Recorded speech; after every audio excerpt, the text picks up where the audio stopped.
Platinum blessings to you all, and welcome to 40-Day Rituals Month of Grace. This month of February, we wanted to navigate into this very potent and magical month with the word grace, with the theme grace. And so this month, we have a very waited for alignment happening on February 11th and February 12th in astrology. It is said we are moving into, that we've been working on moving into, but we're actually moving into the age of Aquarius on February 11th and February 12th. The alignment that's happening with so many of the planets as they move into Aquarius, it hasn't happened in 4,000 years. And it is said by many astrologers that it won't happen again for at least 500 years. So what does that mean? We've chosen to come here on this earth, on this planet at this time. And it's a very transitory, transitional time, right?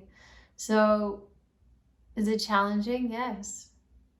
Everything that we have known has been kind of uprooted and changed. You know, for some of us, it's been subtle, and for some of us, it's been very black and white.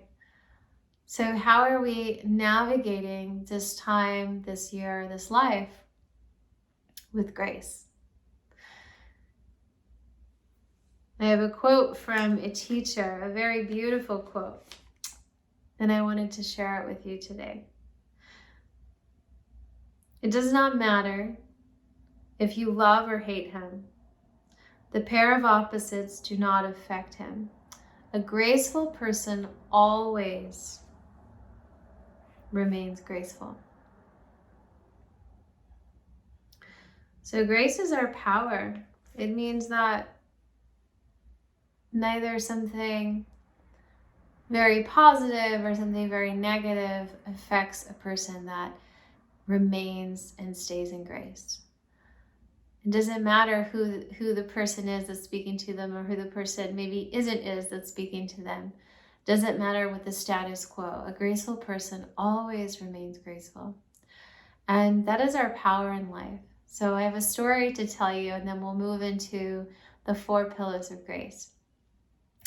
During summer solstice one year, and if you haven't been to summer solstice, it's this beautiful yoga, meditation, Kundalini yoga event that takes place in Espanola up on the mountain in the desert. And we eat together, we chant together, we do sadhana together, we meditate. If you've never meditated with 2,000 people, let me tell you, it's a magical experience. So the story I want to tell you is of a very well-known musician in the mantra world. And she actually grew up from a child in this community. And so we're at solstice and we're sitting down to eat lunch. And if you've been to solstice, you kind of know how they kind of get everyone together and they line everyone up. And if you're not familiar with it, I'll draw you a picture. But you have rows of people, and in the middle of the rows is where the people bring us food, or bring you food. And they roll these big Tupperwares of or pots of all the different beautiful mung beans and beets and carrots, and it's a very mono diet. When you're there, you can also cleanse. So that's how they serve in the tantric shelter. If you're eating there, is they bring these big pots of the food, and then they serve you, and you have your plate and your fork and your cup. And so as you sit down, then you're served. And so this beautiful musician actually went up to the front of the line. She was walking up there, and she was standing, and a very young girl came up to her that was serving food. And obviously she was new because she didn't know who she was. And everyone in the community, or if you've been practicing Kundalini, would know who this musician is. And she didn't know her. And she said, "You're going to have to sit down, and you're going to have to sit in line to be served." And she said it very direct, very straight to her, and like that. And I was watching from the side, and I was very taken aback. You know, and she was just young and passionate about what her job was and what she was doing. And so this musician gracefully looked at her, kind of nodded, and then just turned around and sat down. And it was the most beautiful, graceful experience to see this person respond where she wasn't affected. She wasn't affected by the tone of the girl's voice. She wasn't affected by what she said. She wasn't reactive. She just heard what she said and gracefully sat down. And I'll never forget that. I've remembered that experience for years and years and years, because our grace is how we are remembered. Our grace is our reputation. And it's not something that we need to think about, oh, my reputation, you know, this is how people are going to remember me. But when you value yourself, when you can hold yourself and that truth of who you are and knowingness of who you are, and knowing that to be able to remain peaceful and calm and stable, even in the midst of chaos or someone's very abrupt instructions, or someone, you know, challenging you or life challenging you in every angle and every aspect. If you can still remain graceful, you've won. And what does that mean? We've won, right? It just means that you've risen above it. You've come out of it.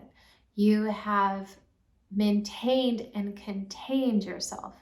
And when you can contain yourself in those situations like that, it's the most beautiful experience. So from here, today we'll move into the 4 pillars of grace. And it's good to think about how we implement this in our life. So looking at the word grace, the first letter is G. And that stands for our goodness and our greatness. When we value ourselves, when we can contain ourselves, we're able to experience and see the goodness and the greatness within us. One of our teachers always said, let your presence speak louder than words. When you have this greatness and this goodness, it should just ooze from you. You shouldn't have to tell anyone of your goodness or your greatness. You shouldn't have to prove yourself, right? It's just something that you are, and it just will ooze from every cell and every fiber of you. So when we value ourselves and we contain ourselves and we know ourselves, we can be in that goodness and greatness. Now the second letter is realness, is R. Realness, restoration. Being able to restore ourselves, being able to come back home, right? So anytime that we're stretched far and wide, you know, anytime we're taken out of that non-reaction and wanting to react, how can we restore ourselves and bring ourselves back into our truth, our realness? How can we bring ourselves back? And so, you know, just to give you some examples, for me, that's meditation and pranayama. Anytime I feel outside of myself, of who I know that I truly am, in divine alignment with Creator, I take myself out into nature. I take myself into meditation.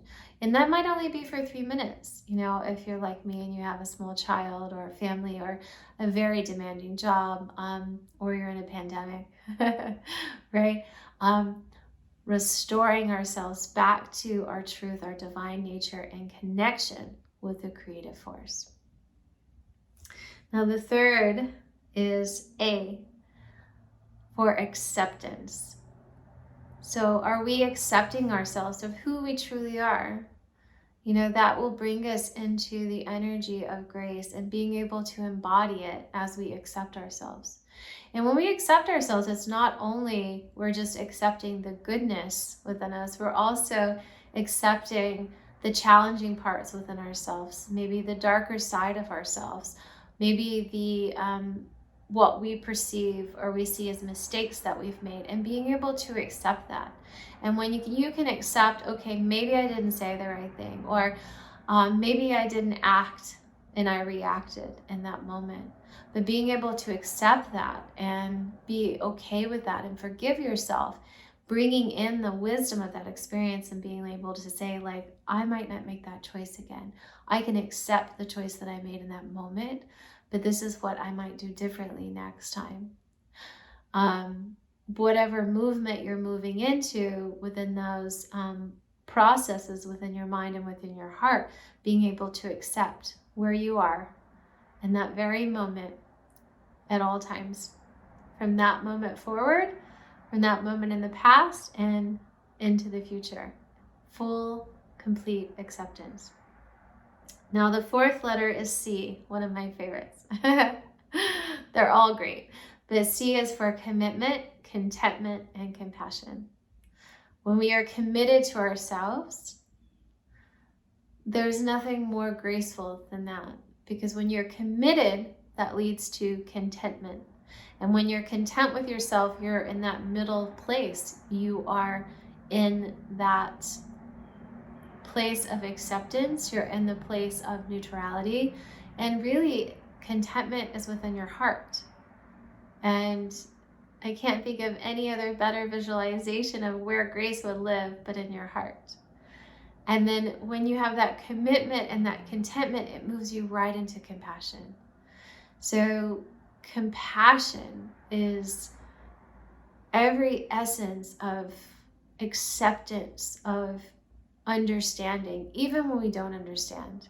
So being able to be compassionate with ourselves, that commitment, that contentment, it leads to compassion. It leads to that vast space of understanding, or at least wanting to understand. And then the fifth letter is E for enlightenment. So how do we contain and maintain that connection with spirit, with our truth, with that divine source of energy that created us, that's always within us, within every living plant, within every living being? How do we stay connected to the earth, but also to the heavens? And that is through enlightenment. We have enlightening moments all throughout our day. Now, the task is to stay in that enlightened state, and a lot of times we come out. But there's the grace, there's the compassion, there's the forgiveness and the understanding, right? Of, okay, I came out and now let's go back in. So these are all the actually 5 pillars, the 5 pillars of grace. We've listed them as 4, but it's actually 5, right? Their goodness and greatness, our realness and restoration, our acceptance, our commitment, contentment, and compassion, and enlightenment. So I hope that you've enjoyed our talk today on grace. I encourage you to open the journal guide and just to answer some of the questions on how you feel that you embody grace, how you live your life graciously within the element and energy of grace. Maybe looking at things of how, if we don't feel like maybe we are graceful, how can we shift our perspective, our acceptance and understanding of ourselves? And maybe we would choose to say something or act differently from this day forward. Maybe we take a moment to reflect on how we live our lives and how we could bring more grace into the moment and into the year. All right, lots of love and Satnam. Call on the light, call on the light, I call